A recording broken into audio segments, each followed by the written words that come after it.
Salam Bapak Ibu, saudara-saudari yang terkasih, salam kasih damai dan sejahtera.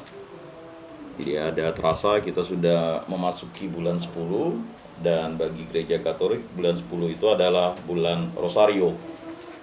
Jadi kalau bulan 5 itu adalah bulan Maria, tetapi kalau bulan 10 itu adalah bulan Rosario, di mana bulan Rosario itu ditetapkan oleh Paus karena waktu itu Paus pada zaman itu dalam keadaan di penjara dan ada perperangan di mana Paus menyerukan untuk berdoa rosario sehingga pasukan waktu itu dapat menang dan Paus juga terbebas dari penjara, sehingga dikhususkanlah bulan 10 ini dijadikan bulan doa rosario.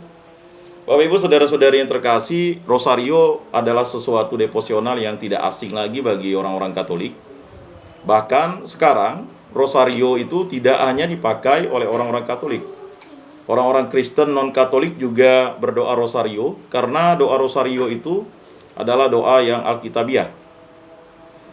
Dan jika orang Katolik lalu meninggalkan doa rosario, berarti kita akan rugi karena doa rosario itu 20 peristiwa, baik peristiwa gembira, peristiwa sedih, peristiwa terang, dan peristiwa mulianya telah ditetapkan oleh Paus Yohanes Paulus kedua ya. Kita ingat ada peristiwa cahaya ditambahkan atau peristiwa terang, di mana itu melengkapi ya seluruh peristiwa yang terjadi di dalam kehidupan Yesus Kristus. Dan Bunda Maria sebagai tabernakel atau bait suci Allah telah melahirkan Sang Juru Selamat Yesus Kristus. Maka dalam 20 peristiwa rosario itu kita akan selalu mengulang-ulang itu dari Senin, Selasa, Rabu, Kamis, Jumat, Sabtu, Minggu. Kita tahu kalau Senin dan hari Sabtu itu adalah peristiwa gembira. Peristiwa gembira yang pertama ya, Maria menerima kabar gembira dari malaikat Gabriel. Peristiwa gembira yang kedua, Maria mengunjungi Elizabeth, saudaranya. Peristiwa gembira yang ketiga, Yesus dilahirkan di kandang Betlehem. Peristiwa gembira yang keempat, Yesus dipersembahkan ke dalam bait Allah. Peristiwa gembira yang kelima, Yesus diketemukan dalam bait Allah. Nah, peristiwa itu semua tercatat dalam kitab suci. Jadi bagi orang-orang Katolik sudah pasti itu merupakan sesuatu yang alkitabiah dan ada dasar biblisnya atau dasar landasan kitab suci. Jadi tidak lagi bisa terbantahkan. Kemudian Selasa dan Jumat itu adalah peristiwa sedih. Pada hari ini kita akan peristiwa sedih. Kata sedih itu artinya melambangkan bagaimana ya peristiwa itu menyiratkan ya peristiwa yang luar biasa. Ya, jadi peristiwa sedih yang pertama ya, Yesus dijatuhi hukuman mati ya. Peristiwa sedih yang kedua, Yesus ya didera ya. Peristiwa sedih yang ketiga ya, Yesus ya dimahkotai duri ya kan. Peristiwa sedih yang keempat, Yesus ya memanggul salibnya ke puncak Kalvari. Dan peristiwa sedih yang kelima ya, Yesus wafat di kayu salib. Nah, ini merupakan suatu peristiwa yang luar biasa. Lalu muncullah peristiwa mulia ya. Nah, peristiwa mulia ini ya terdiri atas 5 peristiwa. Peristiwa yang pertama, Yesus bangkit dari antara orang-orang mati. Peristiwa mulia yang kedua ya, Yesus naik ke surga. Peristiwa mulia yang ketiga, Roh Kudus turun atas para rasul. Peristiwa mulia yang keempat, Maria diangkat ke surga ya. Jadi bagi orang yang masih tidak percaya bahwa Maria diangkat ke surga, ya dalam peristiwa ini ya alkitabiah ya, ada perikop Injilnya atau ada landasan kitab sucinya. Kemudian yang kelima, Maria dimahkotai di surga. Jadi Maria sebagai Bunda Allah dimahkotai di surga. Lalu ditambahkan oleh Yohanes Paulus kedua. Ada peristiwa cahaya. Karena kurang lengkap katanya. Ya. Waktu Yesus sedang berkarya kok tidak dicantumkan. Akhirnya ada peristiwa terang pada hari Kamis. Nah, peristiwa terang itu pada hari Kamis. Peristiwa terang yang pertama, Yesus menyatakan dirinya pada pesta pernikahan di Kana. Peristiwa terang kedua, ya, Yesus. Yang pertama Yesus dibaptis, ya. Oke.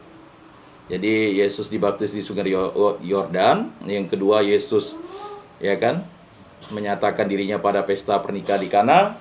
Peristiwa terang yang ketiga, ya, Yesus menampakkan kemuliaannya. Yesus, ya kan, mewartakan kerajaan Allah dan menyerukan pertobatan, ya. Kemudian peristiwa terang yang keempat, Yesus, ya, menampakkan kemuliaannya. Dan peristiwa terang yang kelima, Yesus menetapkan Ekaristi. Nah, itu, ya. Nah, kita sebagai orang Katolik memang harus mengingat itu. Nah, memang itu harus dihafal di dalam kepala kita. Memang kadang terbalik-balik enggak apa-apa, ya. Seperti tadi Bu Gisel sampaikan untuk koreksi, ya memang yang peristiwa terang itu kurang familiar ke kita, tetapi memang itu sebagai suatu pelambang. Nah, Bapak Ibu saudara-saudari yang terkasih, maka jelaslah apa yang dibaca tadi ini menjadi suatu peristiwa yang luar biasa. Ya, di mana tanda Yunus, ya. Tanda Yunus ini merupakan suatu tanda yang menyatakan pertobatan kepada kita semua. Maka doa Rosario pada bulan 10 ini adalah kita menyerukan pertobatan kepada Allah karena Allah begitu baik kepada kita. Ya. Sudah 2 tahun kita dilanda COVID-19 ini, ya puji Tuhan, ya kita di lingkungan Santo Rupinus ini masih dalam keadaan yang sehat, baik, sudah divaksin. Walaupun memang ada yang terpapar, ya itu biasalah, ya. Ya memang ada warga kita, tetapi dia tidak tinggal di lingkungan kita, ya. Memang dia terpapar di tempat tinggalnya, dia terdaftar di sini, ya. Tapi itu suatu kehilangan bagi kita. Tapi kalau dilihat-lihat lingkungan kita ini selama 2 tahun, ya puji Tuhan, ya para lansianya, orang tuanya panjang umur, itu adalah berkat dari Allah. Jadi kata Mazmur itu 70 itu adalah sesuatu yang sudah luar biasa, ya. 80 itu berkat, 90 itu karunia, rahmat, ya 100 itu mujizat, ya. Mudah-mudahan ya ada yang mencapai 100 kan. Nah, karena lingkungan Santo Rupinus ini memang dikategorikan lingkungan yang berumur lah, ya. Hampir 40% warganya itu sudah berada di angka 65 tahun ke atas. Nah, kalau 5 tahun yang akan datang, udah naik, ya, 50-50 mungkin. Ya, jadi ya semoga lingkungan kita ini tetap sehat walafiat, dan itu merupakan suatu pertanda bahwa Allah selalu memberkati orang-orang, ya, umat di lingkungan Santo Rupinus ini. Ketika orang banyak mengerumuninya, berkatalah Yesus, angkatan ini adalah angkatan yang jahat, ya. Jadi, apakah kita termasuk angkatan yang jahat? Ya, angkatan yang jahat adalah angkatan yang memang melupakan Tuhan Allah. Tuhan Allah itu dilupakan dalam waktu-waktu kita, ya. Kita ingat waktu pandemi, rajin berdoa, ya, apalagi waktu bulan Maria, ya. Rajin semua keluarga berdoa. Bulan doa Rosario 2020 rajin, ya. Mulai masuk bulan Maria di bulan Mei, ya masih rajin lah, tapi sudah setengah. Dah mulai udah masuk ke bulan-bulan 6, bulan 7, bulan 8 mulai terjadi kemalasan karena dianggap doa itu, ya, menjadi sesuatu yang dianggap sia-sia. Padahal kalau tidak doa, ya, kita mungkin, ya, banyak hal yang terjadi dalam hidup kita. Nah, ini juga suatu pertanda bahwa, ya, tanda Yunus ini menyertai kita, bahwa pertobatan yang kita lakukan itu setiap waktu, setiap saat itu adalah suatu hal untuk kita, ya, terhindar dari angkatan yang jahat itu. Mereka mendaki suatu tanda, tetapi kepada mereka tidak akan diberikan tanda selain tanda Nabi Yunus, ya. Nah, ini merupakan suatu tanda Nabi Yunus yang luar biasa. Dari abu kembali ke abu, ya kan, dari debu menjadi debu. Nah, memang tanda Nabi Yunus ini memperingatkan kita bahwa kita harus siap sedia. Kapanpun kita dipanggil Allah, kita siap sedia, ya. Jadi beberapa waktu ini ya banyak saudara-saudari kita dipanggil Allah, dan ya kita selalu menyangka orang terkena COVID, tapi tidak. Akhir-akhir ini kematian itu bukan kena COVID, tapi karena ya penyakit-penyakit yang dibuka oleh COVID mungkin ya, karena awalnya mereka terserang COVID, lalu sehat ya kan, lalu mungkin tidak tahu, lalu tidak prokes ya kan, kena badai sitokin ya, bisa jadi, atau kena penyakit-penyakit lainnya, ada penyakit demam berdarah jenis baru. Nah, itu yang bingung juga nih ya, tiba-tiba orang demam panas tinggi. Nah, kita lupa ada DBD, ada malaria, ada tipes ya. Nah, makanya sekarang ini mulai nyamuk banyak. Kemarau, padahal ini musim hujan ya, tapi sudah mulai kemarau, siap-siap muntaber kan. Nah, ini hati-hati ya. Memang terkadang kita memang harus melihat itu sebagai suatu tanda. Bapak Ibu saudara-saudari yang terkasih, sebab seperti Yunus menjadi tanda untuk orang-orang Niniwe, demikian pula lah Anak Manusia akan menjadi tanda untuk angkatan ini. Jadi Bapak Ibu saudara-saudari yang terkasih, akhir-akhir ini di TikTok kita lihat gejala-gejala orang sudah bosan berdoa kepada Tuhan. Ya. Jadi TikTok sekarang sudah mempengaruhi anak-anak kita. Ya. Senang mereka menggunakan lambang-lambang antikristus, ya, menggunakan lambang-lambang satanik ya. Jadi saya lihat TikTok itu ya masuk barang-barang itu. Ya. Dan itu hati-hati untuk anak-anak remaja itu, tidak mengerti. Wah, keren lah katanya lambang itu ya. Rupanya lambang satanik, ya kan? Nah, cara-caranya masuk ya memang seperti itu. Ya, dia masuk di TikTok ya. Kalau di YouTube difilter dia, ya.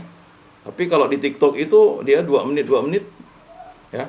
Jadi sudah saya amati ya, memang dia bisa masuk ya. Entah dia dalam film kartun ya. Kemudian dia masuk di kayaknya hanya sekedar misalnya promosi baju ya.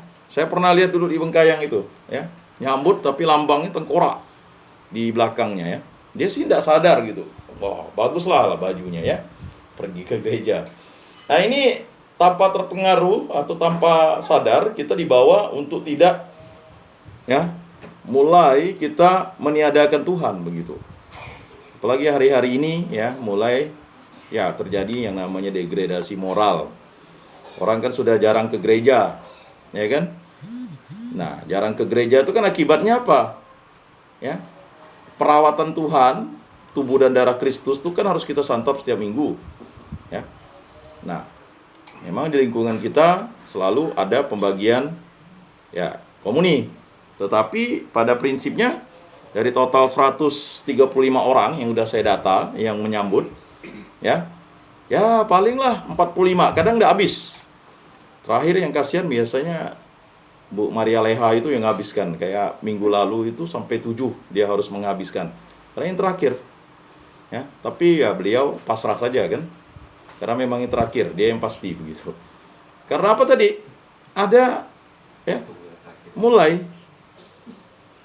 ada gejala bahwa iman kita itu ya mulai agak menurun begitu. Padahal kita tahu enggak juga ada sesuatu yang menghambat kan. Ya, misalnya enggak mandi pun tetaplah dikasih kan, enggak ada juga. Ya, Tuhan itu kan tidak melihat kita mandi begitu. Kita sudah mandi, cuman kaki kita aja yang kotor kata Yesus. Nah, jangan sampai kita tidak menyambut itu. Itulah obat dari surga itu. Ya kan? Itulah yang menyembuhkan kita dari dosa. Ya Tuhan, saya tidak pantas Tuhan datang pada saya, tetapi bersabdalah saja maka saya akan sembuh. Itu kan doanya. Ya kan? Mau sembuh dari dosa, ya itulah obatnya itu, sakramen Ekaristi dari itu. Nah, ini tanda yang diberikan Allah, anak manusia kepada kita ya sudah nyata. Nah, mungkin kita ingatkanlah keluarga kita yang sudah bisa menyambut, janganlah lupa nyambut tuh kan. Karena memang komuni kudus itulah sarana satu-satunya untuk memulihkan hubungan kita dengan Allah. Ya, memang ada yang punya halangan, tidak boleh menyambut tubuh dan darah Kristus jika ya ada 3 dosa berat yang dia lakukan, misalnya menghujat Roh Kudus, membunuh, dan berzina. Itu harus menerima sakramen tobat baru dia boleh menyambut kembali.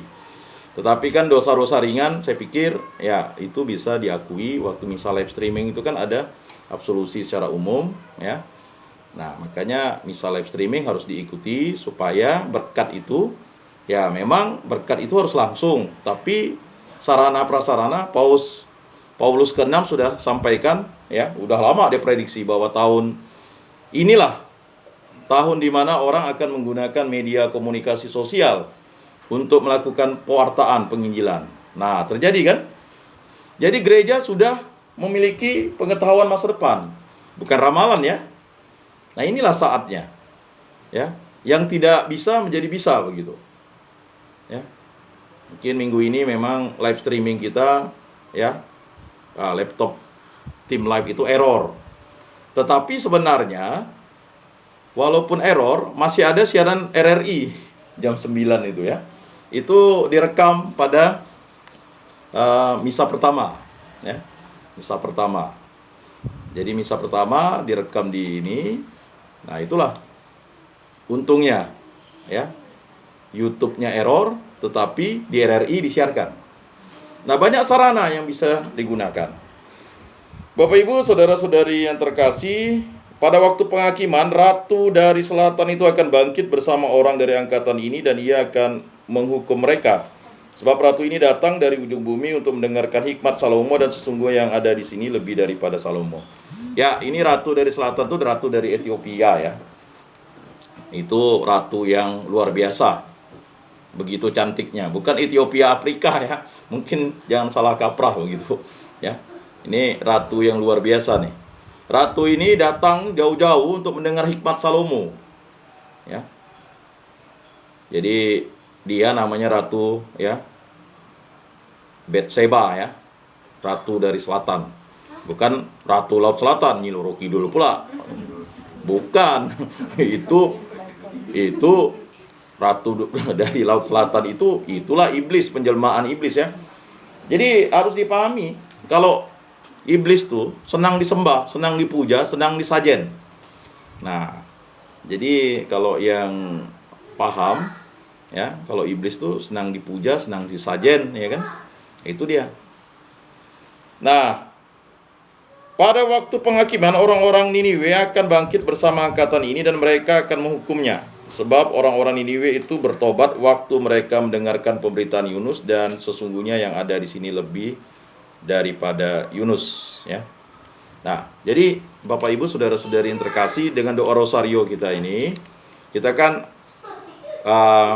beberapa tahun ini, mungkin sudah belasan tahun ini, doa Santa Faustina itu masuk ke dalam doa rosario. Ya Yesus yang baik, ampunilah dosa-dosa kami, selamatkanlah kami dari api neraka, dan hantarkanlah jiwa-jiwa ke dalam surga, terutama mereka yang sangat membutuhkan kerahiman-Mu. Jadi penghakiman itu datangnya, atau siapa yang mengadakan, ya Yesus Kristus, sesuai dengan iman gereja kita, bahwa yang menghakimi kita. Jadi begini Bapak Ibu saudara-saudari, berkali-kali saya sampaikan, eskatologis kita itu, kalau kita meninggal dunia kita tidak jadi hantu, kita langsung dihakimi oleh Tuhan Yesus. Tek ya. Jadi jangan lagi salah kaprah. Wah, itu oma tuh, opa. Bukan, itulah iblis yang menjelma ya. Mungkin harus mau disosialisasikan ya.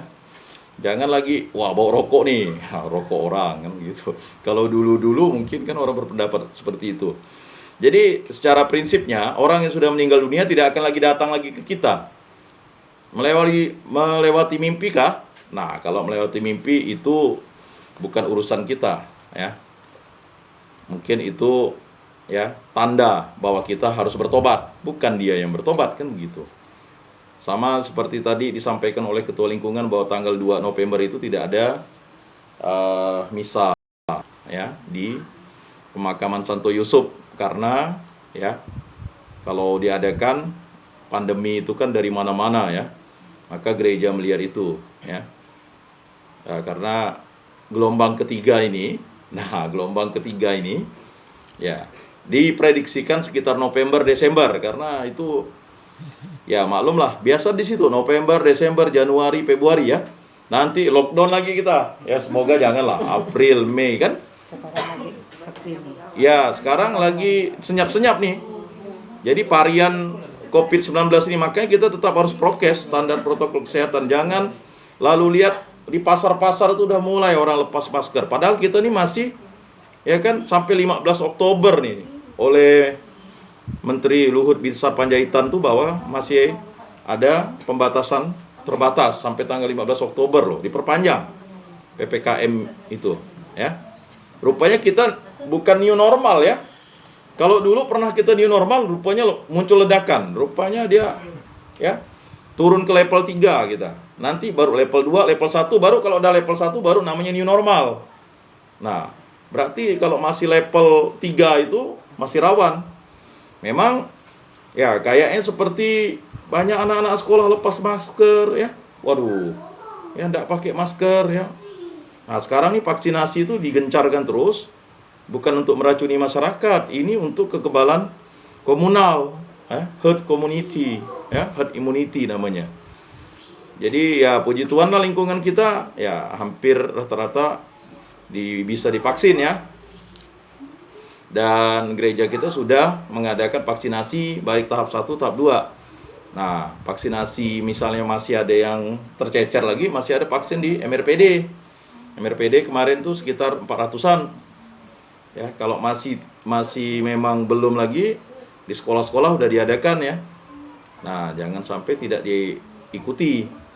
Jadi Bapak Ibu saudara-saudari yang terkasih, marilah kita dukung program pemerintah untuk 5M 1D, 5M selalu menggunakan masker, selalu mencuci tangan menggunakan sabun, selalu menjaga jarak ya. Kemudian menghindari kerumunan, kemudian ya menghindari mobilitas ya. Tapi yang paling penting tuh memang yang kedua itu, selalu menggunakan masker dan selalu mencuci tangan. Itu memang yang sangat efektif untuk pencegahan ya. Kemudian yang paling utama berdoa ya, doa rosario bersama ini untuk kita ya diberikan bekal dari Tuhan. Semoga Tuhan selalu memberkati kita dan kita terhindar dari segala bencana dan musibah. Semoga Tuhan selalu memberkati kita semua. Salam, salam kasih damai dan sejahtera. Tuhan memberkati, menyertai dan melindungi.